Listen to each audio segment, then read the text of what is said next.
Hello, everybody, and welcome to Fantasy NBA Today, a sports ethos show brought to you by our great partners at FanDuel.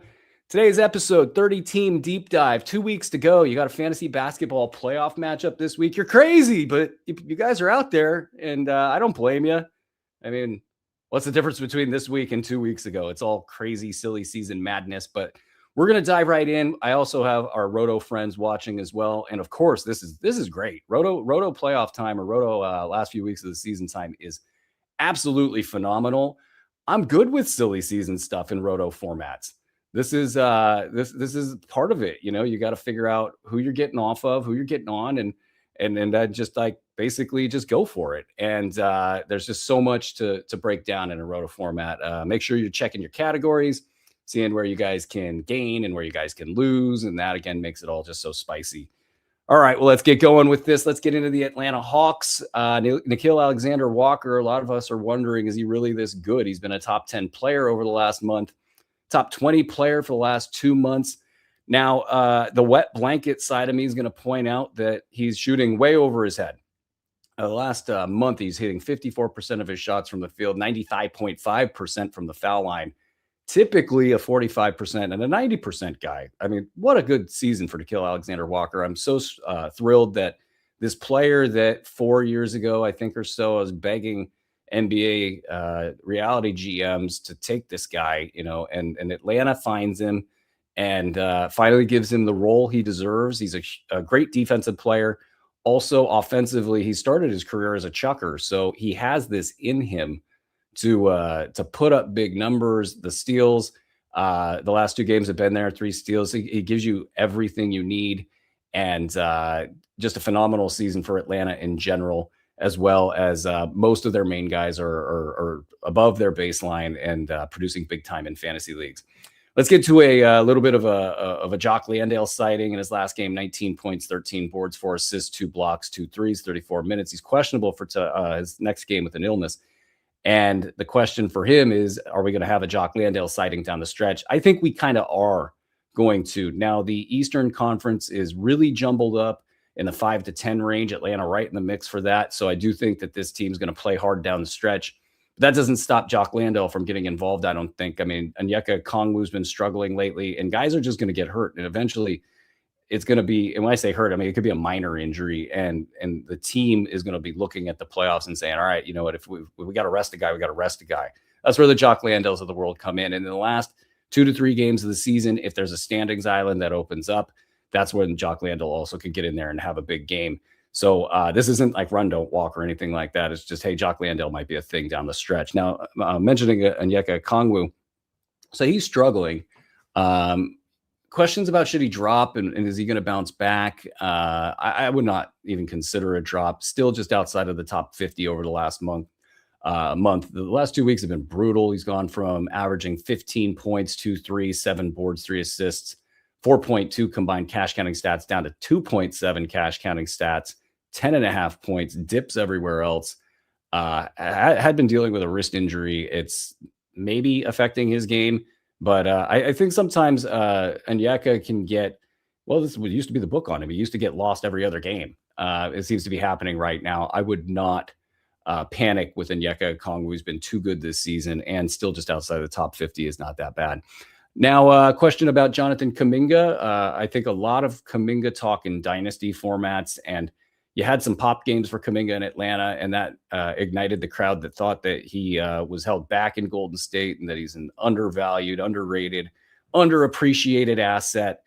And I just don't think this is going to happen for him in fantasy leagues. I don't think his stat set profile is going to change. There's too many holes there. And I think, frankly, if Jonathan Kuminga was going to be good, we'd have seen it already. And yeah, there's some athleticism there. There's some potential for scoring talent. But, a lot of folks around the league have been just waiting for this to happen and even kind of getting on their high horse and demanding Jonathan Kuminga come to their team. Hello, Sacramento. I just don't think it's going to happen. I think that there's a general lack of awareness in his basketball game that kind of transcends each of the phases of the game. And even if he improves in, say, half of them, is still going to have holes in his game. And eventually the athleticism won't be elite. And he's going to have to fight that through skill acquisition. He's going to need to become a better shooter, better dribbler, better passer. It's a lot to ask for. So I will be passing on Jonathan Kuminga in a dynasty format as well. Let's get out of Atlanta. Let's get to Boston. We got a big Jason Tatum weekend. What's up with Tatum? Let's just kind of crack that nut first here. So 29 points, 9 boards, 7 assists over his last 2 games, 4 threes as his averages. And basically he plays at Wednesday at Miami on ESPN, not playing tonight. I think that game's a lock. Friday at Milwaukee, I think that's a potential rest game for him. Sunday on NBA TV at home, a matinee game against Toronto, and then another game on Tuesday. So pretty well spaced out. I would think that Friday he could potentially rest. Sunday plays the following week, Tuesday at home on NBC Peacock against Charlotte. Yeah, I bet he's playing that game. Thursday at home, or pardon me, at New York on Prime. I think he's playing that game. I think that's going to be a big time game. You know, Boston's 2.5 games ahead of New York right now. We'll kind of watch the standings there. If they're 2.5 games ahead of New York heading into that game, I think that it's close enough in the standings. And on Prime, I think that means he plays. Friday against New Orleans is the classic rest spot. And then the last day of Sunday of the last day of the regular season, they'll be playing Orlando. And I think that's probably a rest risk anyway. We slice it there. So I think he's going to play. He's going to miss one of these games each week. So you're going to get 2 more games out of him this week. You will get at least 2 games out of him the following week. Maybe you get lucky with the last game in the season. So 2 games for Jason Tatum, giving you early round value in 2 games per week. I think there's enough to hold here. And I think that there's even some potential for this to go really well. He's been shooting better, 42.4%. Over his last 3 games. He was sub 40 prior to that. Everything else is there. The cash counters are there at 5.0 per game. He was a top 24 player this past week. So generally speaking, when we get players in that early round range, if they're playing half the games of their counterparts, that sort of equates out to late round value. So I like Tatum as at least a late round value going forward. And depending on how these games are all situated, you might find yourself with mid round value or more. And who knows? Maybe he just runs the table and they just want to keep him going. And that's the upside piece right there.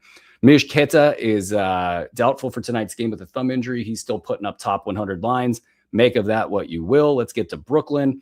This is a fantasy nightmare kind of a situation. And Josh Minott, questionable for the next game, producing in the top 150 range. Now that's dragged down by a 62.5% free throw over the last 3 games. Otherwise, he's great. 4.7 cash counters, 14 points, 4 boards. It certainly does a trick, but like, is it going to happen? And is he going to play? I don't know. It's Brooklyn. And that's just not great. That's not great metrics for all of that. So Nolan Traore getting you points and assists lately. If you are running in Roto in those categories, that's actually worth a look. Probably fairly somewhat consistent, at least on the low end range of what you need. So give him a look there. Nick Claxton, late round value lately. I don't think that's a reason to add him. I don't think you need to hang on to Nick Claxton. I wouldn't be surprised if he missed 50% of the team's remaining games. 11 points, 5.5 boards, 2.5 assists, 1.5 combined defensive stats, and the good percentages this week, not likely to last. All right, let's get out of Brooklyn because there is literally nothing to talk about there. Let's get over to Charlotte and some questions about just, what the pecking order is in Charlotte. Right now, it's LaMelo Ball's team. Producing in the top 24 range, 42.6% from the field. That's been a bellwether for him. He's done that over the last 2 weeks, 23 points, 4.5 triples, 5 boards, 7 assists, 6.5 combined cash counting stats. This is old LaMelo Ball on the new Charlotte Hornets. Still chucking, but it actually works right now for fantasy GMs. Brandon Miller, top 50, despite just 0.4 combined defensive stats. And in fact, if you look at the Charlotte Hornets entire squad, they just don't like defensive stats, most of them. And usually he's bringing back 1.7.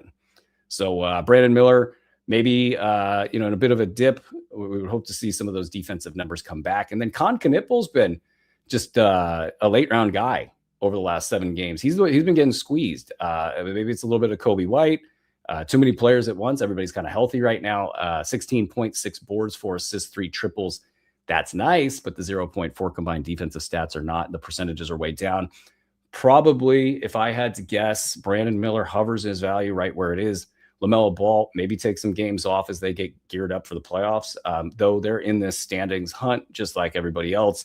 Con Knipple going on a heater seems about right now. So I would say for the next 2 weeks, look for top 50 value out of Con Knipple, and that will be great. Kobe White, a top 100 play over the last 2 weeks, probably 0.1 combined defensive stats over that span. They just don't like defensive stats in Charlotte. 19 points, 2.5 threes, 4 boards, 3 assists, pristine efficiency for Kobe White. Finally, it's happened. Some time off would make sense for Kobe White. He's worth a look. It's actually kind of profiling as a nice time to take a chance on him, as I think they want to figure out what he has and get everybody playing together well before the playoffs. Moussa Diabate all over the board in the last, say, month and a half. He has punching power. That's the argument to try to take a chance. He has a significant role. It's not going away. Ryan Kalkbrenner is not going to threaten that. So he's worth a puncher's chance if he gets dropped because the production's all over the place. 1 steal, 0 blocks, 7 points, 9 boards over the last 2 games. Not getting it done. Not getting it done is Miles Bridges. Nothing new there. He's been phased out a little bit.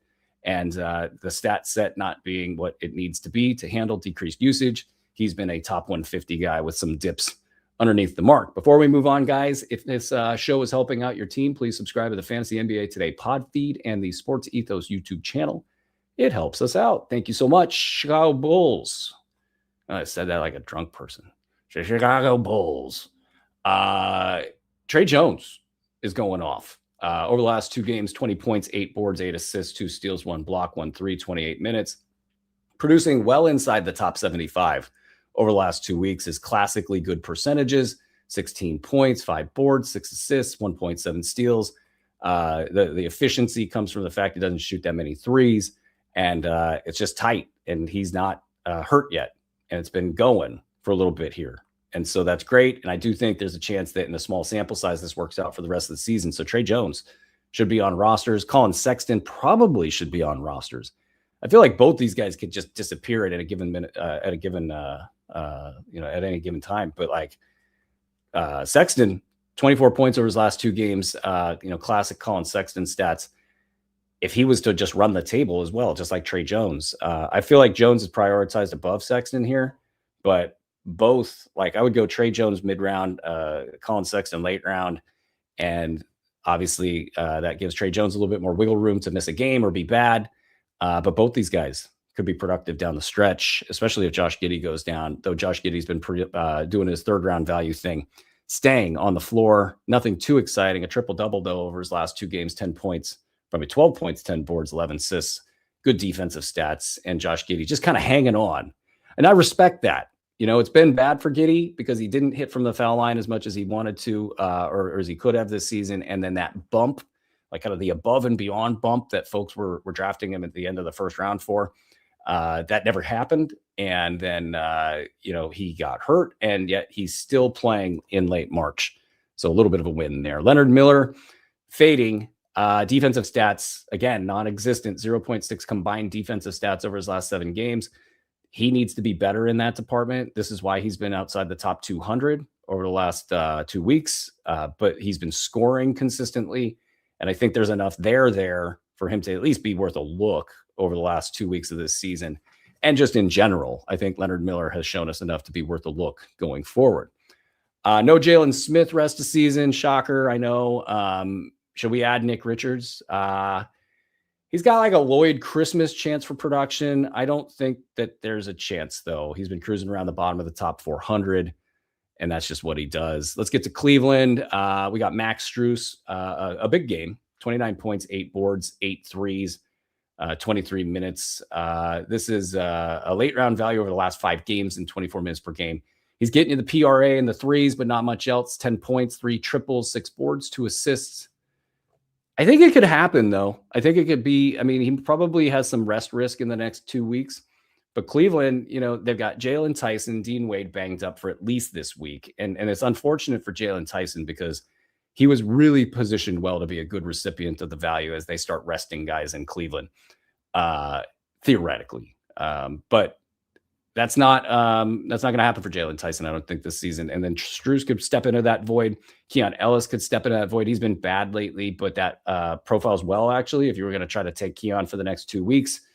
Cash counting stats, 3 steals and blocks. There's not too many better specialists out there for that than him. Sam Merrill, well inside the top 75 over the last 6 games, 15 points, 3 triples, 4 boards, 3 assists. If your league is sleepy, Sam Merrill could go top 75 the rest of the way with that exact same stat profile. And that's a must roster player right there, in my opinion. Though he has some rest risk, he's dealt with injuries all season. Jarrett Allen, I don't know. Like he went for 18 and 10 and a block in his last game, and he's played 1 out of the last 6 games. So he's a luxury stash no matter what. But Jarrett Allen, I think they want him to get back on the floor and get some consistency and some minutes heading into the playoffs. Cleveland has had so much playoff trouble that I don't think they're taking anything for granted. I think that they're going to want everybody hitting on all cylinders, especially as you add James Harden. And that might bode well for guys like Donovan Mitchell and James Harden. They might actually play more, despite being on a standings out. They might play more rather than less down the stretch, though, especially Mitchell. Mitchell profiles as a rest guy, and Cleveland on a standings island. I'll do a standings update later, but they are on a bit of a standings island right now. Okay, let's get out of Cleveland. Let's go to Dallas. Marvin Bagley had a 26.9 rebound, 3 assists, 1 steal, 1 block, 3 night, 27 minutes. Questionable for the next game with a left shoulder impingement. I would say this about Bagley. Other than the fact that Dallas bloggers are probably like ready to give Marvin Bagley a very, very large deal, and they see him as the big man of the future or something. It's just a theme I've noticed over there. Points, boards, and field goal percentage is like the only thing I think you can make a play for Marvin Bagley on, because we don't know if he'll play. If he plays, will he be good? He does this every so often, Marvin Bagley, everybody. Gafford's probable for tonight's game. Najee Marshall, questionable for tonight's game with an illness. PJ Washington, questionable with an illness. I don't think Dallas is tanking too heavily, but that illness looks very tanky to me. PJ Washington, interesting because he gives you a puncher's chance for a big game. If he gets dropped because of all this stuff and you have a 1-game sample, PJ Washington could probably go off. And I'm not that high on PJ Washington. The efficiencies drive his value down. If you're not concerned about that, then he becomes like a top 100 guy and a little bit more sustainable on a night-to-night basis. And then Cooper Flagg, a top 10 week, 27 points, massive percentages. Maybe a little rookie of the year push here. That would be great for GMs that watched the slide recently, and then all of the early season stuff wasn't great. All right, let's get to the Denver Nuggets. They've got a really bad schedule here. So we're looking at kind of like everybody in their various situations, like Aaron Gordon, Christian Brown, Peyton Watson. I don't think I could do it. But while we look at their schedule, let's look at the schedule or probably the standings in the West. So we could kind of get a sense for whether Denver's got a bigger problem than just this poor upcoming schedule. So they got the Lakers in the 3 seed in the West, Houston in the 6 seed, Denver's at the 4 seed, and Minnesota's tied with Houston. So 3 games separate this entire chunk. Phoenix is on an island. They are basically at they're at the 7 seed, and the Clippers and Golden State 3 games apart, with Portland halfway in between, 8 through 10. San Antonio 2.5 games behind Oklahoma City. San Antonio has a 2-game lead on Detroit for the best overall record. So, the guys at the top of this thing, they're going to, they're probably not going to care much about Detroit. And at some point in time, Oklahoma City will win enough games to probably put San Antonio out of the race for the number 1 overall seed. And this island will form. Those 2 teams will do whatever they want to do. And I have some thoughts on that later. But as far as the Nuggets go, so they're fired up. They're going to play. Now, they don't play until Wednesday in Utah. So that's a rest game normally, but they could effectively buy a week of rest. I just don't think they're going to do it. I don't think they want Jokic and Murray, who are pretty much, especially in the case of Jamal Murray, like surging. I don't think they want to slow that down. I don't think they want a week off to lose their wind. So I think they play this game. These other guys, though, like Cam Johnson, back spasm, I think he might not play. Aaron Gordon, left calf tightness. That's all sorts of scary. Spencer Jones, hamstring, questionable. You buy all 3 of those guys the entire week's worth of rest. Does this help us in a fantasy league? I don't know. They get the San Antonio Spurs on Saturday. It's a prime video game. I think that's a big game that these guys are going to want to play. And then they have a 4-game week in the final week of the season, starting Monday at home against Portland, Wednesday against Memphis. I think that's a rest game. Friday at home against Oklahoma City. I think both teams might rest their guys, because that's what a lot of big time teams do in the few days, or even the last matchup with a contender the season, sometimes they just don't want to play their guys. There's 50 different reasons for that. Sunday against San Antonio profiles the same way. So yeah, I think it's messy for Denver next week, and you might be bummed out about Jamal Murray and Nikola Jokic. And I don't think the MVP chase is going to be a motivator here for those guys. I think that they have struggled in the playoffs with being out of gas. And I think that they're going to kind of tap the brakes on this thing. Maybe the last two games, it's a 50-50 shot that they play one of the two games. And then what I would see is that they play early in the week, maybe play the first two games, Portland and Memphis, and then rest the last two games coming into the playoffs with about like 7 to 9 days worth of rest. And that's a lot to say that I like Nikola Jokic and Jamal Murray, and that's about it on this team. Peyton Watson still in a pitch count, 22 minutes per game.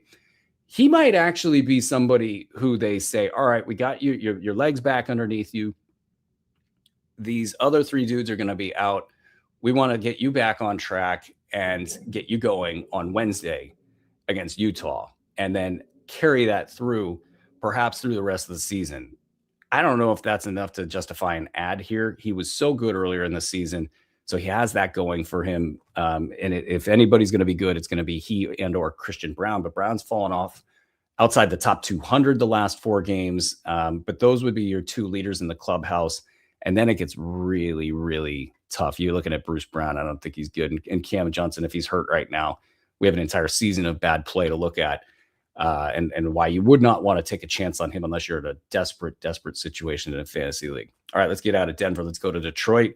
Jalen Duren, Tobias Harris, Duncan Robinson out tonight. Isaiah Stewart out tonight. Stewart dealing with calf issues, maybe general rest for the aforementioned 3. So I think it's Paul Reed time. I know he has not been good over the last week, barely playing, not really producing in fantasy leagues. But does any of that really matter with Paul Reed? Paul Reed's always been this guy at the end of the season. When everybody's out, Paul Reed, top 40 line. And it happens very quickly for him. The Detroit Pistons are on a standings island ahead of Boston. And I think I've heard enough commentary out of JB Bickerstaff to think that they're not really trying to tank this thing down a stretch. When I say tank, I mean rest. But I don't know. I think they might play their guys more rather than less. That said, Cade Cunningham not playing. Jalen Duren, I think he's a rest candidate. Tobias Harris, just as they're doing here tonight, I think these guys are rest candidates. I think that alone, and Isaiah Stewart being completely iffy for the rest of the season. He's been iffy for the last couple of years, and he doesn't play a ton of minutes anyway. So again, this comes back to Paul Reed. I think Paul Reed, somehow, some way in this thing, you might be looking at like silly season heroes, and Paul Reed's name will be coming up again. Asar Thompson playing tonight despite a right ankle injury management tag. He's been good. He's been getting you defensive stats, 4 of them combined, 10 and 5, 60% field goal shooting. It's good for mid-round value. And I'm a little concerned about the fact that they don't need him on the floor, eventually. But for now, I think he's the guy that keeps playing, and he's the one who's playing well. Dennis Jenkins, all over the place. I think he's a must-hold player. The defensive numbers have disappeared, just 0.5 combined defensive stats over the last 4 games. I think that might be a correlation between all of the responsibility on offense. Minutes there, 36 per game, 20 points, 3 threes, 4 boards, 8 assists, good percentages, 3.5 turnovers per game. I feel like somebody needs to go Alan Rickman on the motorcyclist that keeps driving past my house over here. I'm kidding. I don't even know if I said the name right. All right, let's get to the Golden State Warriors. Brandon Podziemski, basically I think the book with him is if he's playing well, you probably want to drop him. And if he's playing poorly, you probably want to add him. 53% shooting from the field this week, 95% from the foul line, 22, 8 and 5, 3 3-pointers, 1.8 combined defensive stats. And I think the fans in Golden State are done with Brandon Podziemski. Just a thought. Kristaps Porzingis, been a mid-round guy, went on the floor. I'm very curious about Wednesday on ESPN against Victor Wembanyama. That just seems fun. So I hope that Kristaps Porzingis plays in that game. They get the Cavs. The Warriors do the next night. And then Sunday, it's at home against Houston on NBC Peacock. So you got some big, buzzy games here for Kristaps Porzingis to theoretically, establish his playoff credibility. Then they get Sacramento on Tuesday the following week. They get a Los Angeles Lakers, Kings again, combo Thursday, Friday, and then Sunday in Los Angeles against the Clippers, which may be relevant for the play-in. So, I mean, this is really interesting stuff. Like the 8, 9, 10 section of the West actually playing right now for something. And the Clippers sliding back a little bit, looked like they were going to run away from that pack. They've got to keep winning. So this is actually a good thing for Kristaps Porzingis. I think he's actually got a good setup here. I think the value proposition is good. There's tons of risk. Anybody knows that. But this is a good time for Kristaps Porzingis. We'll take it.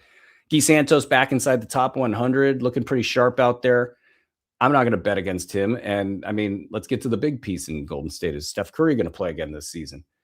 And I guess I would say this. There's some markers in the way that the team and the reporters are talking about it that at least gives you some pause here. That, like, yeah, basically he might not play. And if he didn't play in the playoffs, it actually wouldn't surprise me. Like, I don't think that's where this is heading, but they don't need to risk anything this season for Steph Curry. Steph Curry he holds all the cards, and I don't think even the Golden State Warriors want to put Stephen Curry out there if there's risk with this particular squad. So they'll just take it as it comes. You know, if he checks out, he checks out. I do think, though, that they do understand, and of course they do, that he needs to get on the floor with about 3 games to go, maybe 2 at worst. If he played for 2 games and then got into the playoffs, it would only be because he's one of the best conditioned athletes of all time. You know, he's got that gear. But with a knee injury and that age and that mileage, he needs to probably have 3 or 4 games. And I think that's what they're aiming for here. So within that, Guy Santos, you know, he will continue to have top 100 easy kind of potential. He's had early round runs all season long. He's had a big top 200 dip there for a couple weeks. It's tough on a team that's bad. You know, they're just a bad team. And you look at D'Anthony Melton, pretty consistent amidst this thing. But he had like a terrible stat line the other night, basically 2 steals and that's it. 25 minutes. He's a consistent player for the most part. It's hard when your value comes from 3 steals and blocks because that can just disappear in one bad game. But with the team being bad as well, things get ugly fast. I wouldn't call D'Anthony Melton a must-hold player. Let's get over to Houston. Alperen Sengun on a heater lately. Good for him. Reed Shepherd starting to slow down a little bit. He had 11 points over the last 2 games, averages 4 points, or 4 boards, 4 assists, 2 steals, 1 block, 3 threes, 25 minutes. Still top 90 despite some of these down games over the last 4 contests. So no panic to go there. He has 8 games left. He could easily play in all 8 of them. And when he's down a little bit, like he has been over the last 4 games, 31% shooting from the field, Ime Udoka pulls him out of the game. You know, the minutes are a little bit down, but man, that bounce back, you might have another Reed Shepherd regression for the last 2 weeks of the season. He just continues to just go off. Hopefully he didn't drop him. Tari Eason, maybe a little bit better lately. I just can't tell anybody to do anything but gamble here. If you need a big game and Tari Eason's there and you got a 1-game sample, Tari Eason could be worth a look. Let's get out of Houston. Let's get over to Indiana. Might as well do a tanking update here. Indiana and Washington tied at 17 wins. Way to go, guys. Indiana has played 1 more game, and thus Washington has 1 more chance to win compared to Indiana. So put that in your pipe and smoke it. Brooklyn at 18 wins. Sacramento at 19 wins. We have a standing island for Utah at 21 wins. So they could go out there and win games. Let's do it, Utah. Go out there and get a win because the pack of Dallas, New Orleans, and Memphis is at 24, 25, and 25 wins. Chicago and Milwaukee at 29. I bet they don't do that, though, because they're like, Sacramento is stupid enough to keep trying to win games. So Utah, we'll just have to watch and see how it all plays out. Indiana, though, back to Indiana. With this situation, I mean, they are really, really in the catbird seat here to keep losing games. I don't think Andrew Nembhard, Pascal Siakam. You had a big game from Aaron Nesmith the other day. You could buy into this, but damn, I mean, so much on the line. I know nothing about the college draft situation, but all I hear is that it's great.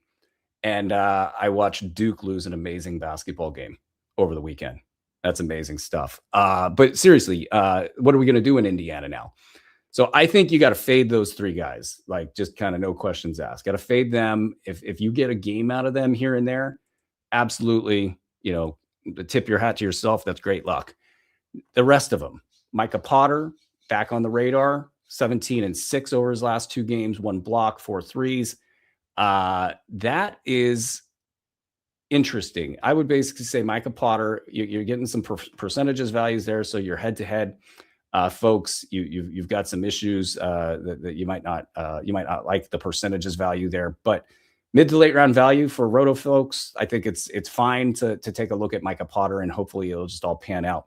Jay Huff is the interesting one on the other hand, because he's only playing 18 minutes per game over his last 2 games. The numbers haven't been there, and I think it's just going to get weird in Indy, and weird and Jay Huff may be synonymous, but it doesn't feel great in a fantasy playoff 1-week shot. It doesn't feel great in a Roto 2-week shot. Threes and blocks, clearly, if you're chasing those 2 categories, Jay Huff is your dude. This is just probably a little too weird to say, oh yeah, Jay Huff, he will be startable, he will produce. Though for a guy on a team that's not trying to win games, he theoretically could thread the needle. It just doesn't feel great right now. Jarris Walker, I don't know. He's dodged this injury and tanking thing so long until now.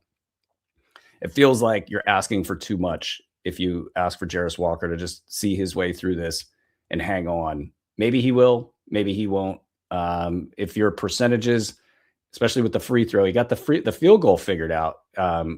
If those are sensitive areas for you, Jarris Walker probably isn't your guy.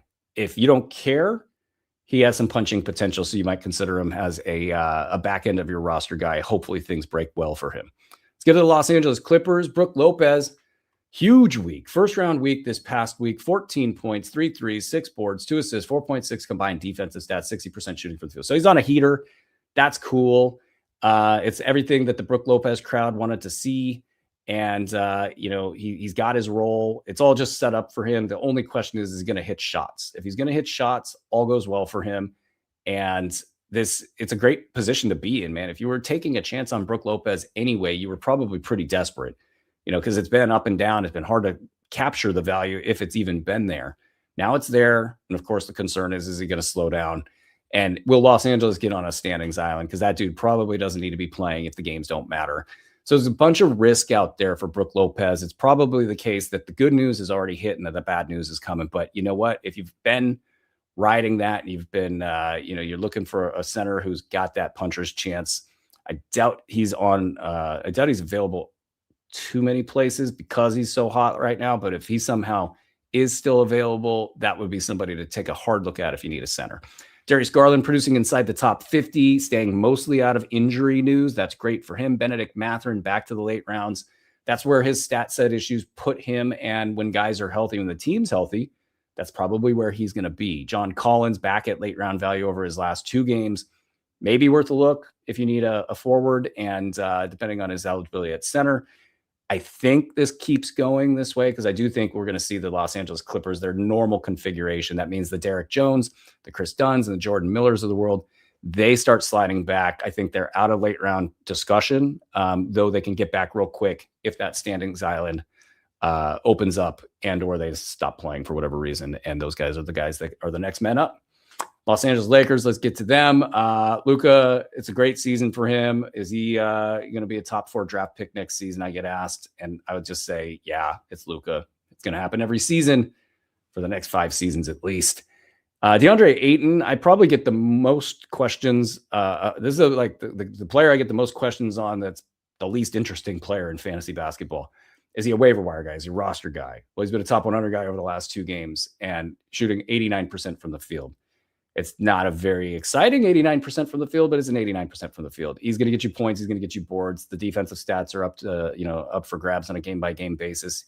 He might just not want to play in a game, or, the team might not want to throw the ball his way. But that's the DeAndre Ayton experience in a nutshell. LeBron on a top 40 to 60 campaign this season. He's missed 21 games. I think he's done pretty well. It's pretty boring, the Los Angeles Lakers, when you have to start talking about the season at large with 2 weeks to go. But, LeBron playing as many games as he's played after missing the amount of games that he's made, that he missed, and just kind of keeping it inside the top 50, I would call that a little bit of a success. Let's get to the Memphis Grizzlies, who for the longest time had like 8 or 9 players producing in the top 100 or 150. And now it's like nobody. Taylor Hendricks was amazing for 2 weeks. This last week, he was well outside of the top 200. He had a stat line that was so bad that I can't read it to you. He's off the injury report, and his prior week was so good that he's still inside the top 100 over the last 2 weeks. So there's potential here, and I don't know if he's going to play all of the remaining games. That's why I think, above all, that the Memphis Grizzlies are now officially kind of a stay-away team. If I had to rank these Grizzlies, I would say we're back to Cam Spencer. Cam Spencer off the injury report, top 100 over his last 2 games. It's boring. It's assists driven. It's efficiency driven, as it always is with Cam Spencer, a top 125 guy with his eyes closed all season long.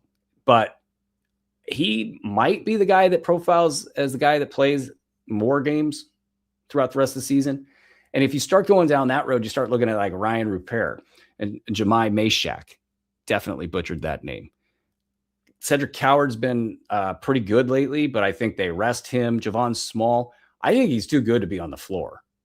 He's just appeared on the injury report all of a sudden, and he's good when he's on the floor, but maybe too good for what Memphis wants to do right now, which is gain 1 game in the standings, chase for the tank. That's it.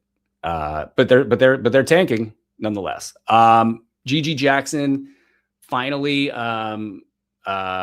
slowed down. He's outside of the top 200. It's his defensive stats that have disappeared. It looks like last year's GG Jackson. I think this year's GG Jackson will come back. I'm just concerned about the games played. So ranking these guys, I'm going to go Cam Spencer, Taylor Hendricks. Look, if Taylor Hendricks even has a chance at that, the kind of week he had a couple weeks ago, or the kind of 2 weeks he had, yeah, I guess he'll go to the top of this list. GG Jackson right behind him, Javon Small behind him.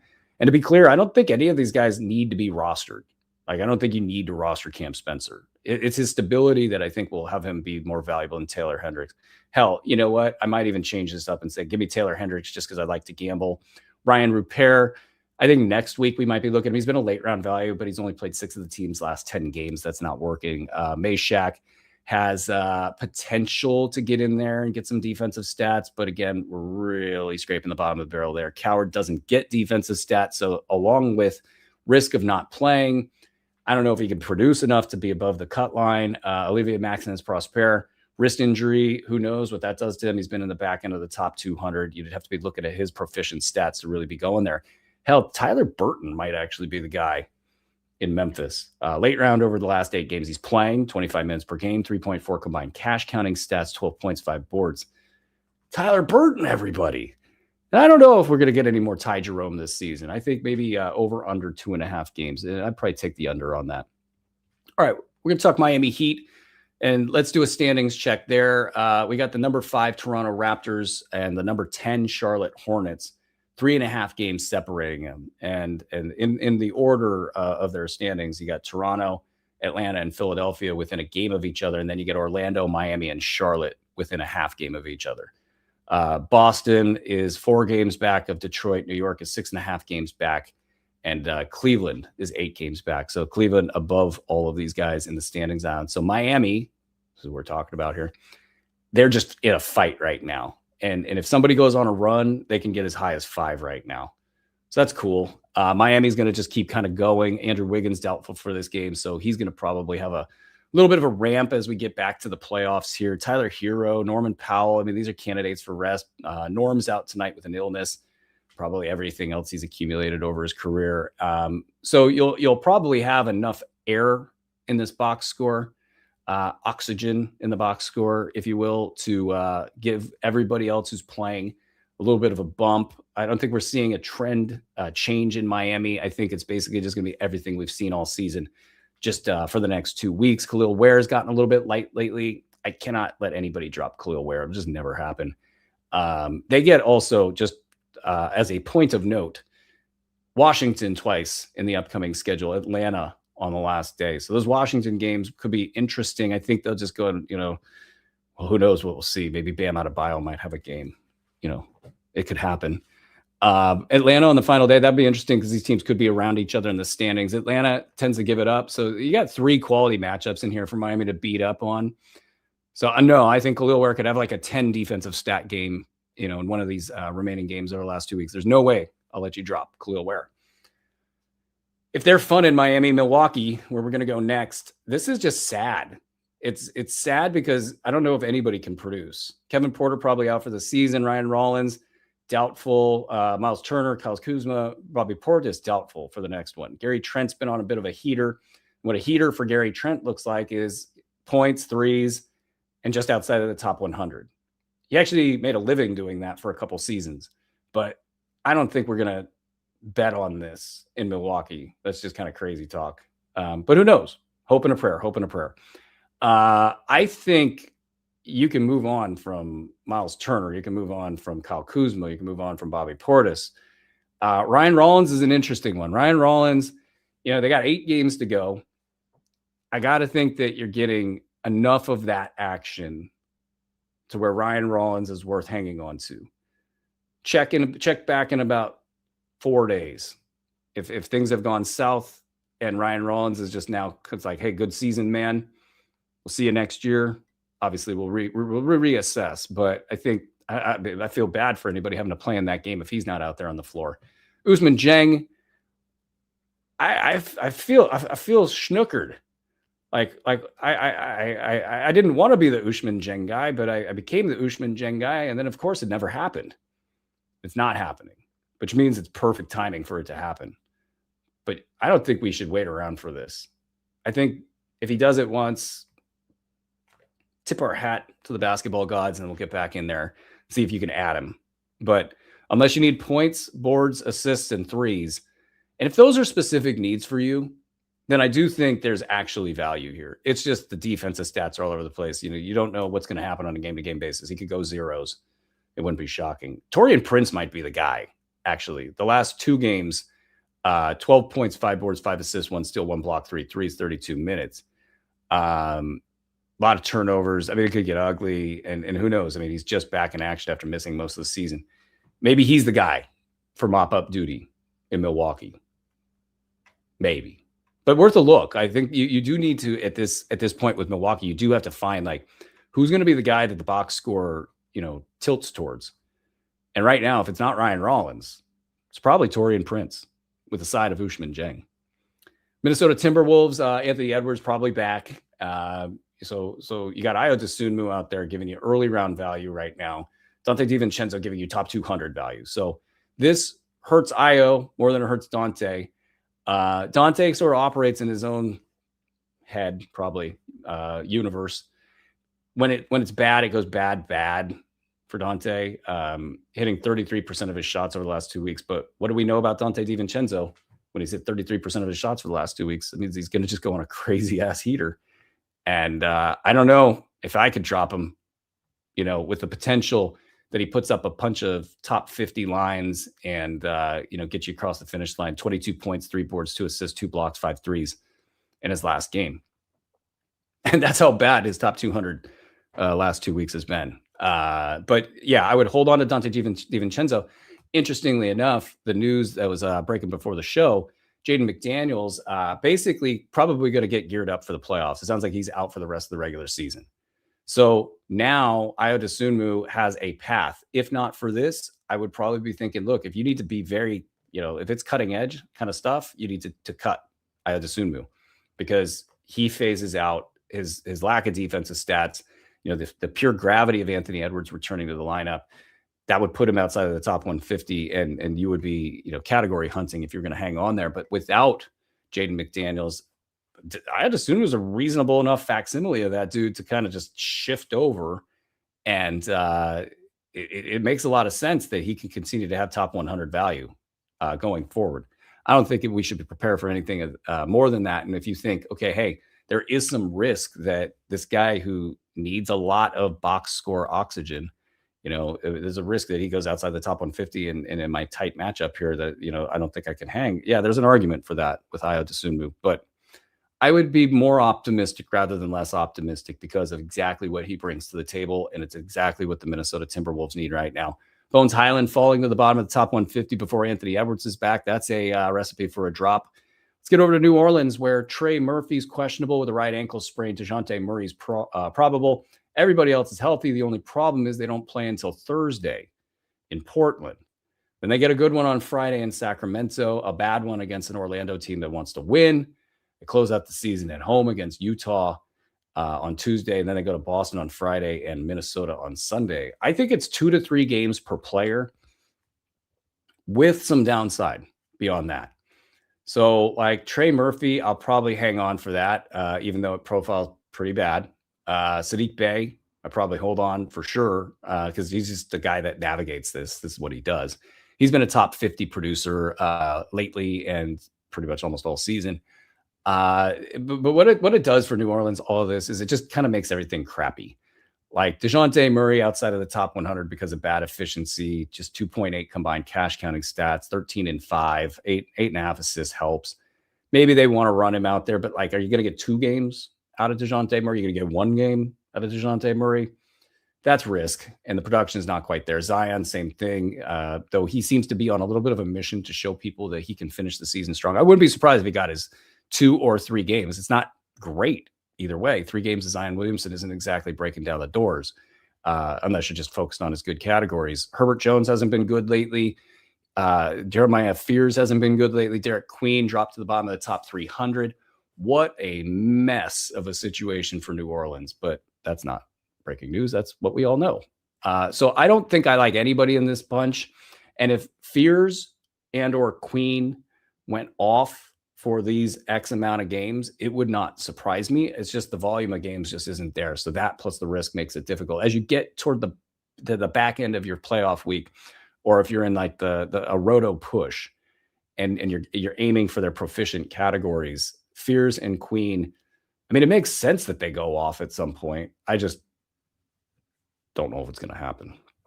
Let's get to the New York Knicks. The only story in New York that's kind of interesting, unless you like Josh Hart's, surge here, is Mikal Bridges and what's going on. And people are so down on him. He's still a late round guy. He's never been a head-to-head guy, really, for the most part. Over the last week, 14 points, 2.7 triples, 1 rebound. And Cat's been getting a lot of boards, so that's fine. He had 18 in his last game. 3.5 assists, 1.3 steals, 0.3 blocks. And the thing that I think has got me a little bit more pro Mikal Bridges rather than anti Mikal Bridges is 48.6% shooting from the field. And 7 games left to go. And we know that Bridges is going to chase that. So I just don't see how this doesn't pencil out for your fantasy squad. And in addition, he's taken on so much bad press. I think these guys want him to get some confidence heading down the stretch. And probably, theoretically, you want to tap the brakes with Jalen Brunson and let him catch maybe a game off. Josh Hart catch maybe a game off. Karl-Anthony Towns catch maybe a game off. Anunoby, never been a spring chicken. So Bridges, it's like sitting there for him. And it's just as usual with him, in his head. And they're going to have to figure that out. The Oklahoma City Thunder, they've got Isaiah Hartenstein and Jalen Williams already ruled out for tonight. As mentioned, 2.5 games ahead of the San Antonio Spurs. So they have Sunday. They had Sunday at home. And then Sunday at home. I think I'm getting my days mixed up here. Los Angeles on Thursday, Utah on Sunday. Sunday at home against Utah. All right, I gotta get my story straight here. But these games are rest games. 3 games this week, 4 games next week. I think Shea is going to be resting next week, unless that MVP chase is so spicy. And I kind of think as long as he has the standings wrapped up, meaning like the Oklahoma City Thunder are more than a game ahead of the San Antonio Spurs. I think like 2 games, it's a lock. 3 games, easily a lock. So hopefully they do, from Shea's perspective, winning the award. Hopefully they push, win, and kind of knock San Antonio out. That's the scenario where I think Shea starts to look at rest. And maybe even with the MVP chase going on, I don't think the voters are going to ding him if he takes like a game against Utah off on Sunday. Yeah. I thought I had their schedule figured out, but I definitely don't. Jalen Williams hanging around the top 100 in 16 minutes per game over his last 4 contests, 3.9 combined cash counting stats, 9 points, 5.5 boards. It's low volume stuff. The cash counters are the draw here. This is the dude that's going to get the minutes. 4 games next week. Jalen Williams is probably going to be a big story during those 4 games. So he should be rostered, I think, at this point in time in preparation, not just for next week, but he'll probably get you decent value this week. Chet Holmgren, questionable before I started this show. I think they want him in there so he can try to get the Defensive Player of the Year cred. We'll see how that all goes. Tall guy gets blocks, plays on an amazing team, amazing defensive team. Naturally, best defensive player in the league, because that's how we do things here in the NBA. AJ Mitchell finally slid, but you probably get some guys resting, and AJ Mitchell just gets back in there and does his thing. So I probably hang on to AJ Mitchell despite a little bit of a slow week. And then, you get the questions like Jalen Williams and Hartenstein. Do you hold them or not?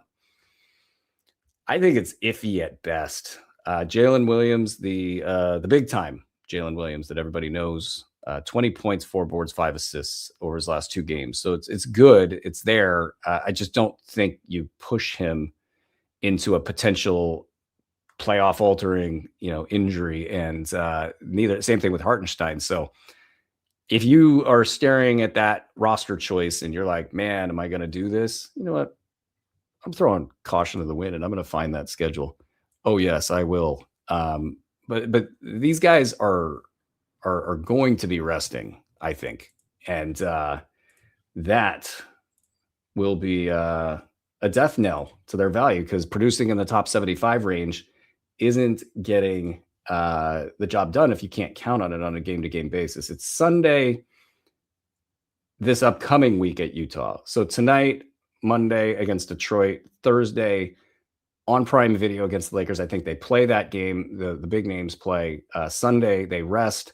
Tuesday in Los Angeles. It'd be interesting to see how they handle that, because they'll have already played this team. And a big game, the Clippers, a big game. And then by the time you get to Friday, Sunday, I think they rest against Denver, and I think they rest against Phoenix on Sunday, because things will all be wrapped up. It's a lot of potential rest. And in this particular sequence here, already ruled out this week, you get the Thursday game, and then you only have Sunday against Utah. I think you drop those 2 dudes. It's not cool, but I think you do it. All right, let's get back to business here. A little foray, because I can't read my own writing. The Orlando Magic. Anthony Black, Franz Wagner, doubtful for Tuesday against Phoenix. Theoretically, if they are looking at this 2-game block, they're just like, all right, we're all in on Wednesday. I don't have any real news here. We don't have any real news. If we don't have any real news pretty soon, and you're looking at a 2-game week, Friday and Sunday, for Anthony Black and Franz Wagner, I think you got to punt that, because not only do you have rust and you've got like reintegration of all of these players, even the 4-game week after that, like you get Franz Wagner and Anthony Black back for those 4 games. There's people going to be like throwing the ball off each other's feet. It's going to be rough. They have to do it as a team, and they're in a standings chase. My guess is they bring them back, kind of 20 minutes for Wagner, 25 at sort of the peak, and try to get him back up to 28. Theoretically, if he could get back on the floor, Anthony Black, maybe a faster cadence than that, but that's just so much junk in the way of your fantasy value. Tristan da Silva, top 75 to 100 this week, 17 points, 2.5 threes, 3.5 boards, 2.5 assists, just the 0.5 combined defensive stats. He's had good percentages and efficiency over 4 games. That means that the unfortunate regression dip is probably coming at the wrong time for Tristan da Silva. So it's just bad news in Orlando all the way around. There's not a lot of fantasy beneficiaries. Wendell Carter Jr., just outside of the top 150 of the last 4 games, doesn't block shots. Ugly, ugly, ugly, ugly stuff. Quick note, if you guys are watching us on YouTube, make sure you head over to the Sports Ethos YouTube channel for our daily fantasy content. If you're at it as well, subscribe to the Fantasy NBA Today pod feed, where you listen to your favorite podcasts. I can talk. All right, so the Philadelphia 76ers have pivoted. They're back to competing. So there's a question that we were wondering about 3 to 4 weeks ago. Was this like a plan for the playoffs, or was it a give up? And it was a plan for the playoffs. So Paul George is back, a top 5 line in his last game. So yeah, he needs to be rostered. That should have been obvious a while ago. Maxey available in fantasy league somehow and back and played 43 minutes in his last game. Joel Embiid, 36 minutes, big numbers, inefficient to, his usual previous career normals. Now he's just a kind of a facsimile of his past self. But look, these guys are going to put everything into the middle with these 3 dudes. That means VJ Edgecombe takes a step back. He had a top 200 line in his last game. Quentin Grimes, top 200 line in his last game. Kelly Oubre, top 225 line in his last game. If I had to pick, probably pick Edgecombe as the guy to hang on. I think Grimes, unfortunately for him, and the way that they've fashioned this team around these 3 dudes, I think Grimes will fall back. I think Oubre is the best bet to be the 4th or maybe 5th guy. He's done it in the past, and I think they want to get him ready for the playoffs. I think they recognize that he's a key piece. They're kind of simple now, the Sixers, and fighting for their playoff standing. I mean, it couldn't have worked out better for anybody that either picked up or held on to Tyrese Maxey and is still using him this week, and Paul George and, Joel Embiid. Like right now in the now, these guys are great, and that's good. You probably didn't expect that to work out so well. The Phoenix Suns have Grayson Allen questionable, Mark Williams day-to-day, Dylan Brooks getting back. Williams and Brooks played some 5-on-5 today. So I think probably within a week, they probably want to ramp these guys up next week. And it'll all just be the same Phoenix stuff, Suns stuff that we've been talking about all season. Jalen Green, still not good. Top 100 to 150, basically forever in the games that he's played. I'll just do my every week. I wonder what Phoenix is going to do with Jalen Green in the playoffs speech, and we'll find out if that comes to hurt them or if he takes over a game. And if he could do that multiple times, I would not bet on the latter. I would bet on the former. Grayson Allen, actually, I think he's been ruled out. I'm not sure, but he's iffy right now, and it's just he's not going to be healthy heading into the playoffs, I don't think. Dynamic performer, doing all the things right when he's on the floor, and a big piece of what Phoenix does. And I think they know that, and they need to have him on the floor. So look for them to rest him more rather than less. Colin Gillespie had an 0 for 8 dud. He still got you 3 rebounds, 7 assists, a steal, and a block in his last game. Now, this was a 25-point win at home over Utah. So sometimes Gillespie's volume goes down, and if he finds himself, he gets cold every so often. He forgets that he can shoot, and he's one of the better 3-point shooters. He's going to be the Phoenix Suns season leader in 3-point shooting, I believe. I think he crossed some sort of threshold with that the other day. He has 8 games to go. I think Phoenix, aside from resting the Grayson Allens and maybe like the Jalen Greens, and you got the Mark Williams and you got Dylan Brooks, and these guys, might need some kid gloves as they go, back into the mix here. I think all of that happening for Phoenix is going to result in them pushing for the rest of the season. Their 7 seed on an island is a little concerning, but I think filters down to all these guys that have the reasons to rest, not so much the Gillespies of the world. Still looking across the top 30, Colin Gillespie, still top 90 over the last 2 weeks, despite the bad game. And the 37.3% shooting over the last 2 weeks, it's very similar to Reed Shepherd. Like, that regression is right here, right now. And so if he goes off the next 2 weeks, not surprising. And maybe he gets his top 30, and Sports Ethos folks were able to draft him with their last pick, and we all can celebrate. But also, I wonder, this dude's played a ton of two-way minutes. He needs a break. I don't think they're going to give him a break, but if he had a slow finish, it actually wouldn't shock me, because I think that dude's running out of gas. And as far as Mark Williams and Dylan Brooks, I don't think I'd pick up Mark Williams. Maybe Dylan Brooks, because that dude's got no conscience whatsoever. He'll come in his first game and shoot 25 times. Maybe worth a pickup, but lots of risk for both players. Let's get to the Portland Trailblazers. Jeremy Grant and Shaden Sharp are out of the picture for the most part. Tamani Kamara, Scoot Henderson, kind of your only fantasy stories. I mean, we know Donovan Klingon's good. And that's kind of the end of the story with Portland. Kamara, 2 weeks inside of the top 50. Now he's hitting 60% of his shots. So this thing's ready to fall apart.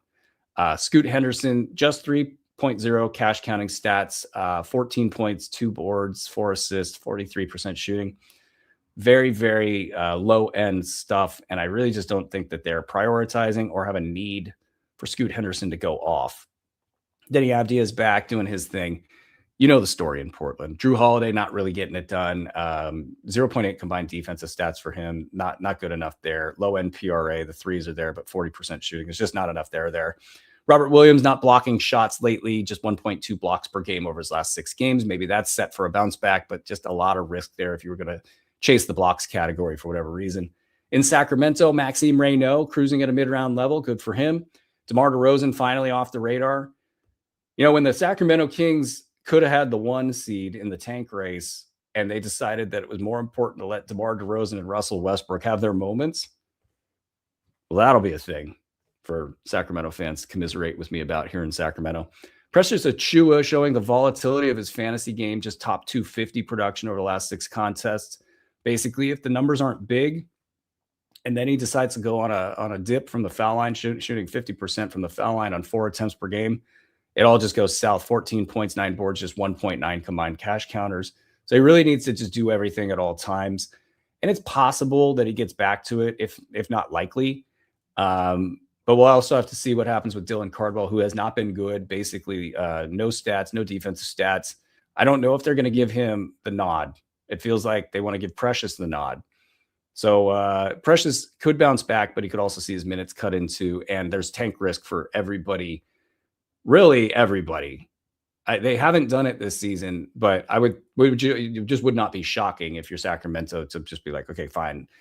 The G League plays all 5 spots, and we're just going to finally, do this the right way. Nick Clifford, 10 points, 2 3, 6 boards, 4.5 assists, no defensive stats really over his last 4 games at the bottom of the top 250. Yeah, there's an ankle injury in there, but this is kind of how he operates. So if percentages are a thing I would not go there. And then if counting stats are a thing you need, it's theoretically possible that he's good. I do think he'll take a game off in this mix. Malik Monk, 5 out of 7 games he's played lately, and late round value, that's not enough there. And I think he's going to be one of the guys they target to sit as they finally go full tank. So basically, outside of Reynaud and Achiuwa, I don't think I would roster anybody. I mean, maybe Keegan gets back and plays a game or something. I don't know. I just don't think this is not a good tanking team right now. Devin Carter's not good enough to count on, and he's hurt all the time. So there's just not a lot to go on in Sacramento. San Antonio has a lot going on. We talk about it on the show all the time. Is Victor Wembanyama going to win the MVP award? And is he the MVP? I like to look at the MVP award as kind of 2 different things. One is who's like the best player playing the best. And I will look at like, is the team doing well and all of those things. But really, like, who's the guy you would pick first in your team? If you were picking on the playground or something. I would still pick Nikola Jokic at this moment. Victor Wembanyama could have a case to be made over Nikola Jokic just by standing on the floor. The whole game changes just by him standing in a certain spot on the floor. So there's that. But Jokic still has the game on a string. And that, I think, with the way he does it, is more impactful than what Shai Gilgeous-Alexander brings to the table. I have a ton of respect for Shai, and he does do the foul thing. And Oklahoma City can just they need to get quiet about that. Like, it's bad. It's bad. It's like James Harden bad. But everybody does it. So, you got to kind of normalize it from that perspective. And Shai can get a shot and make a shot and do the right thing on the basketball floor with the best of the best. Like, he is that good. And he's right there with Jokic. I think he has the game on a string more than Wemby has the game on a string. Wemby's just Wemby. So Wemby will not win this MVP award unless they catch the Oklahoma City Thunder. And, but it's so close. It's so close with the way that the Spurs, now the other way that this gets evaluated is who are the media voters going to vote for? And what's the stupid narratives? That's kind of the way you got to look at this. And I do think that if they can stay within 1 game, I think it'll be a close vote. And I think it'll ultimately go to Shai because people who vote are not quite caught up Usually there's a lagging indicator with them. And I think Shea still holds the seat. And with Jokic's record being what it is, I don't think anybody's going to vote for him. And that's that. So as far as the fantasy value in San Antonio goes, Stephon Castle slowed down lately. Just played in 5 of the last 7 games, 16, 6, and 9 to go with 2 combined cash counting stats, 71% from the foul line, a lot of turnovers. So all those efficiencies have brought him back into late round value. Questionable as far as whether or not he'll get all the games, going down the stretch. Dylan Harper has been a mid-round guy playing in 6 of the last 7 games. I kind of think this pendulum swung from Castle to Harper. De'Aaron Fox just outside of the top 100. I think he's cool just chilling. Like, he's got sort of like a built-in excuse this season, like, oh, I'm helping everybody out. It'll work for one season, De'Aaron. It'll work for one. Next year, when that number's, on that cap sheet staring everybody in the face, you better be the number 2 guy on this team. Otherwise, the noise in San Antonio is going to get a little bit loud about where you're going to go next. Heaven forbid you get traded back to Sacramento. Julian Champagnie, a late-round guy over the last 2 weeks. Pretty standard fare. Keldon Johnson, I think he'd be a logical last-week guy.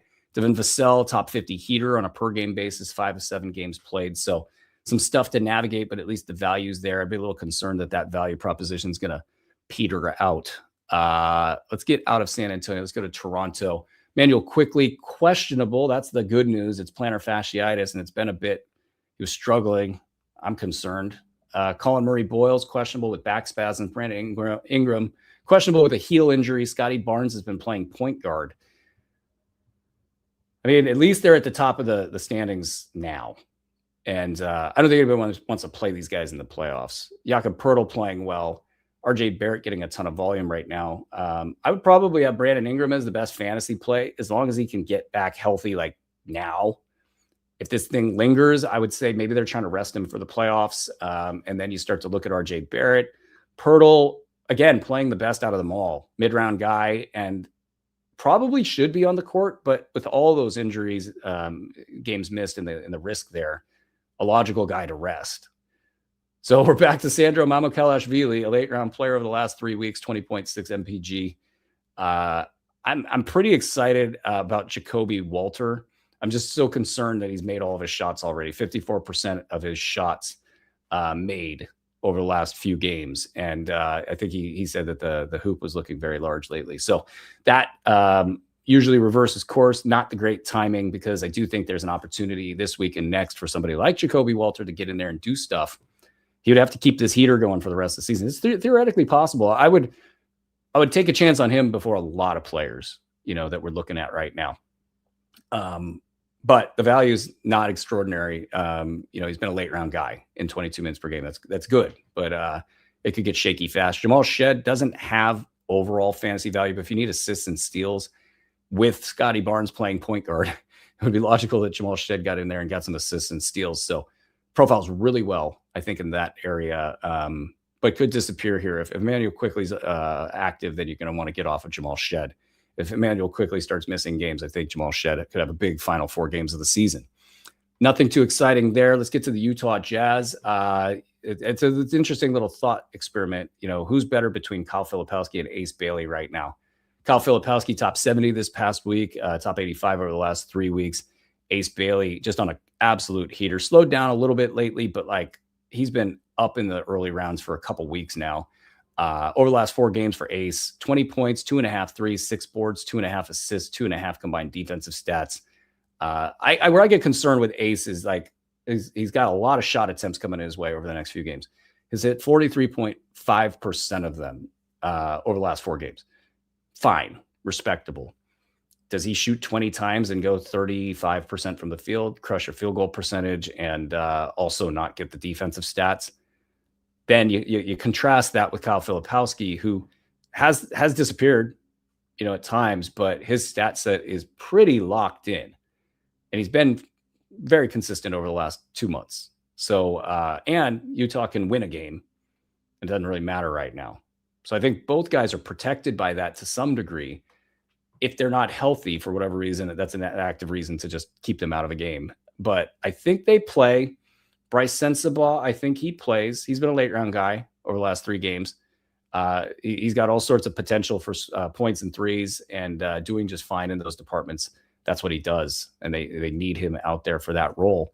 especially when you don't have Isaiah Collier, any clarity there. I mean, if he's out, that takes a big chunk of your scoring out. And of course, they've been playing everybody and anybody from the G League, guys you've never even heard of before. So Sensabaugh, the potential's there. Probably after that, you want to get really funky in the last week of the season. John Conchar for defensive stats and rebounding. Guys like Kennedy Chandler have been getting minutes.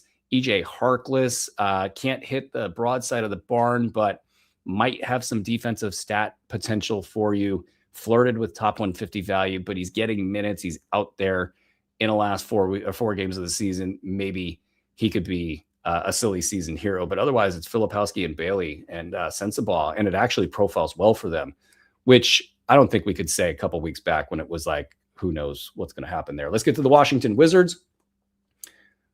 I like to look at this and say, is there anybody worth rostering? Because it is total trash all over the place. Bilal Coulibaly was red hot. Can you count on him? No. Just inside of the top 125, 26 minutes per game, 6 of the last 8 games played. That doesn't cut it. Anthony Gill might be, Will Riley is probably the guy, but Anthony Gill, I always look and I go, did Anthony Gill get 28 minutes? Oh, he did. Did he do anything with him? No. But he's like a late round guy. I mean, if you're in a deeper roto situation, you just need live bodies and you want somebody who's going to be kind of neutral, Anthony Gill or Will Riley. Will Riley, 31 minutes per game. He's played all the games. 16. He's actually got a decent little stat set here. I shouldn't sell Will Riley short here. 16.5 points, 2 threes, 3.5 boards, 3.3 assists, 0.8 combined defensive stats is the problem. But he's had good efficiency, and they're all in on him. It's just not equating to anything. If you need the PRA and good efficiency, it's great. But, that's not typically what you're looking for all the time. And if they wanted to sit Will Riley just because, they could totally do that. Tristan Vukcevic, bottom of the top 300 lately. I mean, maybe they cut him loose. It'd be great if they did. We all believe in him. But will they? Probably not. Jameer Watkins has been 8 for 8 on games played, 2.1 steals, 0.6 blocks. If you need steals and blocks, I kind of think it'll be there. And that's going to do it for this episode of Fantasy NBA Today. Big thanks to our producer, Andre Lamouche, our fantasy basketball team, Doc, Mike, Keston, Mark, Tim, William, Pedro, Yoel, John, Paul, Anthony, and many more. Shout out to our tech team who's doing wonders for us, and a special thank you to all of our listeners. This is the last couple of weeks of the season. I'll have one more of these next week. I will be around on shows through the next 2 weeks as well, and we will get into our off-season coverage right after that. So thank you guys for sticking around. Thank you for all of your support. This has been Fantasy NBA Today, presented by FanDuel.